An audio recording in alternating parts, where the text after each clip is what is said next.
सुप्रभात छात्रों। P block element के बारे में पहला वीडियो आपको भेजा जा चुका है, जिसमें पी ब्लॉक तत्वों का इंट्रोडक्शन आपको दिया गया। जैसा कि आप देख पा रहे हैं कि ये पी ब्लॉक के तत्व हैं। और पी ब्लॉक में आपको जो पढ़ना है पहले बताया जा चुका है कि पी ब्लॉक में आपको यहाँ पे नाइट्रोजन फैमिली से शुरुआत करना है। इंटरमीडिएट में नाइट्रोजन फैमिली में पहला एलिमेंट आपका नाइट्रोजन है। दूसरा एलिमेंट आपका आप देख पा रहे होंगे कि पहला आपका नाइट्रोजन है। ये आपकी सीरीज़ जो है ये पी ब्लॉक का 15 वर्ग संख्या जो 15 है, या इसको 5A भी कहते हैं, इसी के बारे में पढ़ना है आपको। पी ब्लॉक एलिमेंट में नाइट्रोजन फैमिली है, इसके आगे ऑक्सीजन फैमिली है, ऑक्सीजन के बाद हेलोजन है, और इंट्रोडक्शन आपको दिया जा चुका है इसका।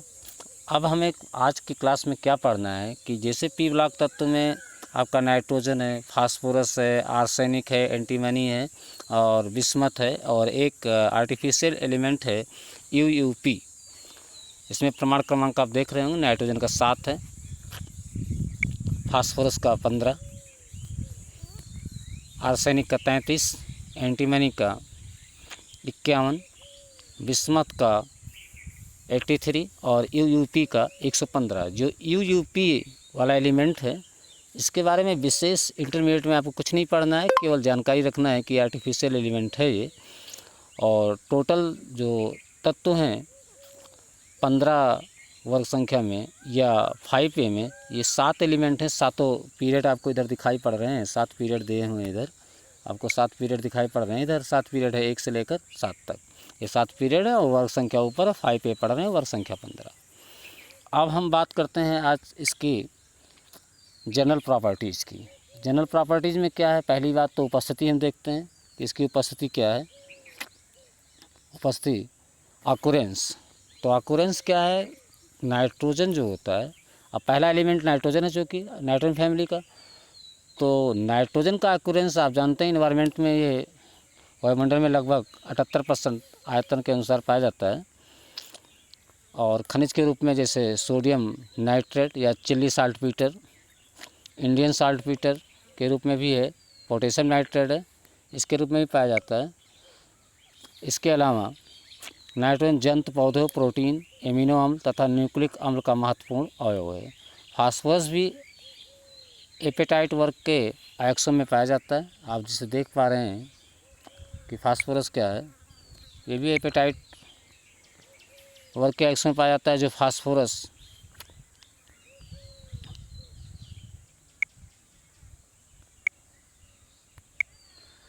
यहाँ पे आप देख रहे हैं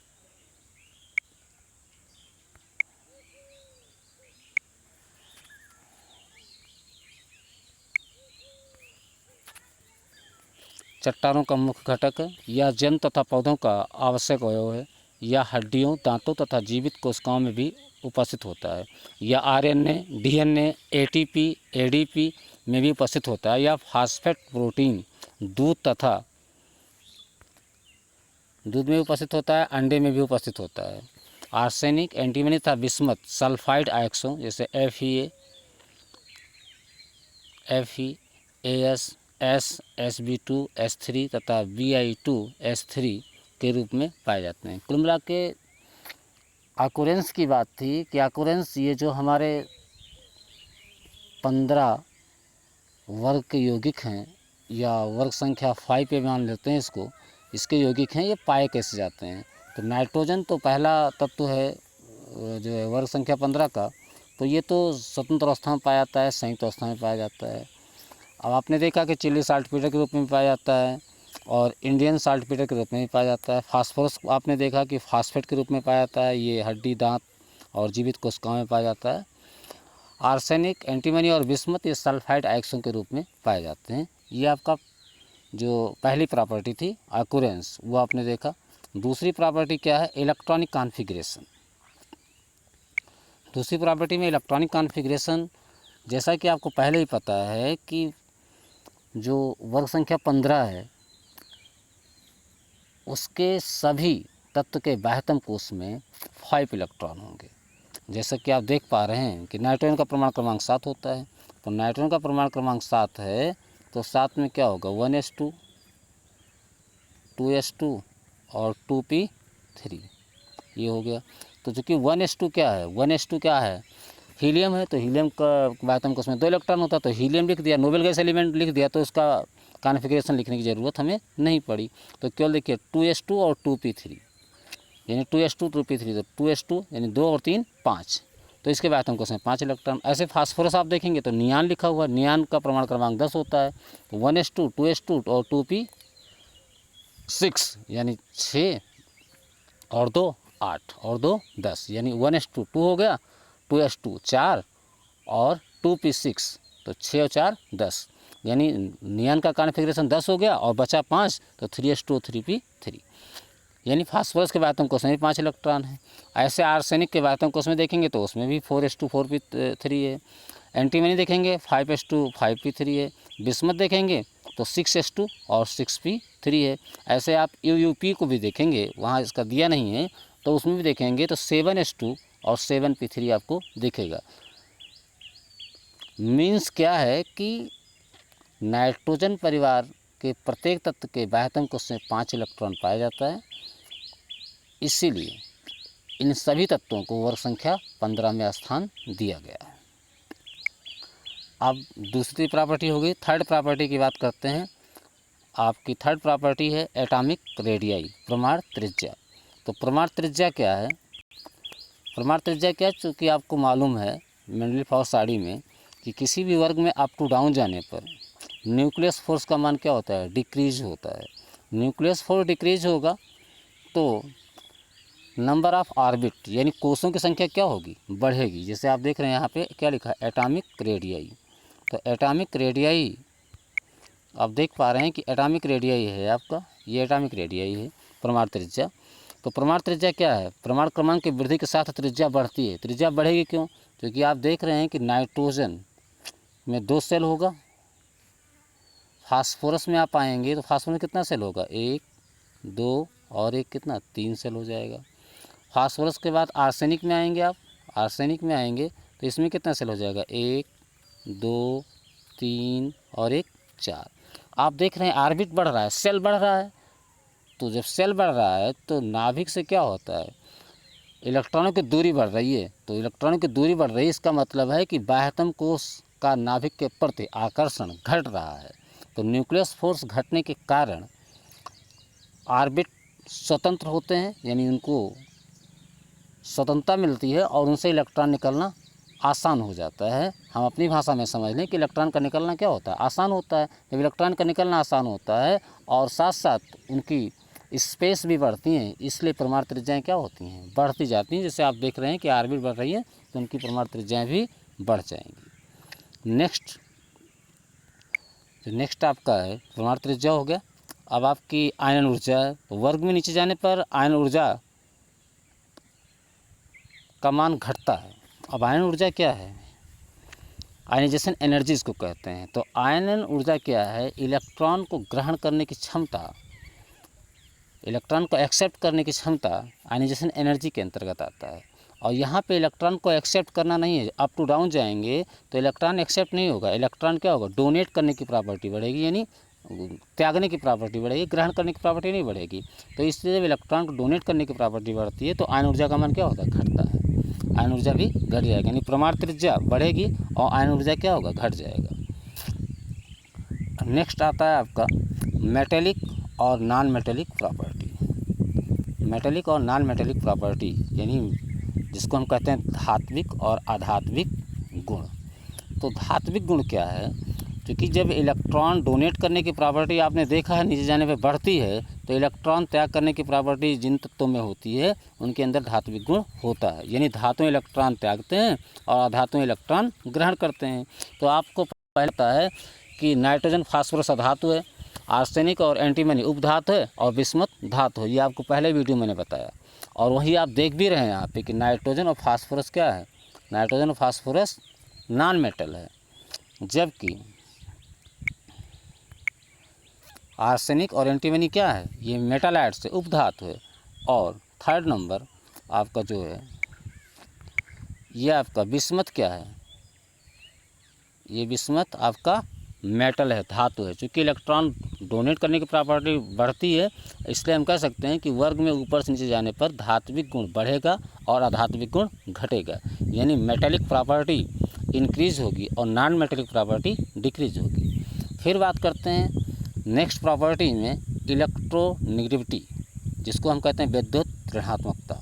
तो विद्युत ऋणात्मकता ये भी एक महत्वपूर्ण पॉइंट है। ये पीरियड में तो बढ़ती है लेकिन वर्ग में ये भी घटती है। जैसे वर्ग नीचे जाने पर विद्युत ऋणात्मकता का मान घटता है। आप देख रहे हैं कि ये काफ़ी महत्वपूर्ण है इलेक्ट्रोनेगेटिविटी। तो इलेक्ट्रोनेगेटिविटी को आपको ध्यान रखना है कि विद्युत ऋणात्मकता क्या होती है। यहाँ पे आप देख रहे हैं कि नाइट्रोजन की इलेक्ट्रोनेगेटिविटी, फास्फोरस की इलेक्ट्रोनेगेटिविटी और आर्सेनिक, एंटीमनी और बिस्मथ की इलेक्ट्रोनेगेटिविटी में सब में अंतर है। नाइट्रोजन की सबसे अधिक कितनी है, 3 है, फास्फोरस की 2.1 है, आर्सेनिक की 2 है और एंटीमनी की 1.9 है और बिस्मथ की 1.8 है। यानी इलेक्ट्रॉन डोनेट करने की प्रॉपर्टी बढ़ेगी तो धात्विक गुण बढ़ेगा, तो विद्युत ऋणात्मकता का मान क्या ऑटोमेटिक घटना है। तो ये भी यानी इलेक्ट्रोनेगेटिविटी जो है ये भी घट जाएगी, ऊपर से नीचे जाने पर विद्युत ऋणात्मकता का मान घटेगा। ये 5-6 महत्वपूर्ण हेडिंग थी। अब एक और महत्वपूर्ण जो हेडिंग आपकी है या प्रॉपर्टी हम मान लें कि पी ब्लॉक तत्वों की है, ये बैलेंसी एंड ऑक्सीडेशन स्टेज। ये भी काफ़ी महत्वपूर्ण है कि संयुक्ता और ऑक्सीकरण अवस्था। तो संयुक्ता चूँकि आपको पता है कि नाइट्रोजन फैमिली, संयुक्ता तो निकालना वैसे भी आपको मालूम है। संयुक्त निकालने के लिए आपको ने पहले भी नियम पढ़ा है कि 8-n, किसी भी तत्व की संयुक्ता निकालना हो तो 8-n। संयुक्ता का कॉन्सेप्ट मैंने आपको बहुत पहले बता रखा है, 9 से आप पढ़ते आ रहे हैं कि जिन तत्वों के वाह्यतम कोष में 1, 2, 3 इलेक्ट्रॉन होता है उनकी संयुक्ताएँ 1, 2, 3 होती हैं। जैसे सोडियम के वाह्यतम कोष में 1 इलेक्ट्रॉन होता है, संयुक्ता 1 हो जाएगी। मैग्नीशियम के वाह्यतम कोष में 2 इलेक्ट्रॉन होता है, संयुक्ता 2 हो जाएगी। एल्युमिनियम के वाह्यतम कोष में 3 इलेक्ट्रॉन होता है, संयुक्ता 3 हो जाएगी। इसी तरह से हम फास्फोरस में नाइट्रोजन फैमिली में आते हैं। तो नाइट्रोजन फैमिली में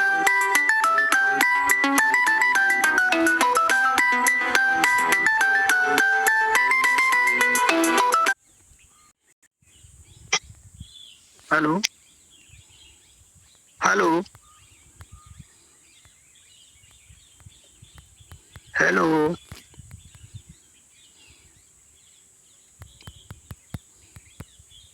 हेलो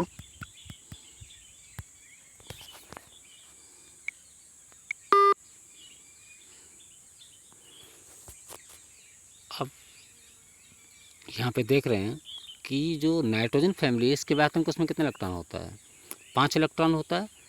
तो 5 इलेक्ट्रॉन होता है तो 8 में से 5 जाएगा, कितना आएगा, 3 आएगा। तो इसलिए इसकी संयुक्ता कितनी हो जाएगी, 3 हो जाएगी। जैसे हम नाइट्रोजन का देख लें,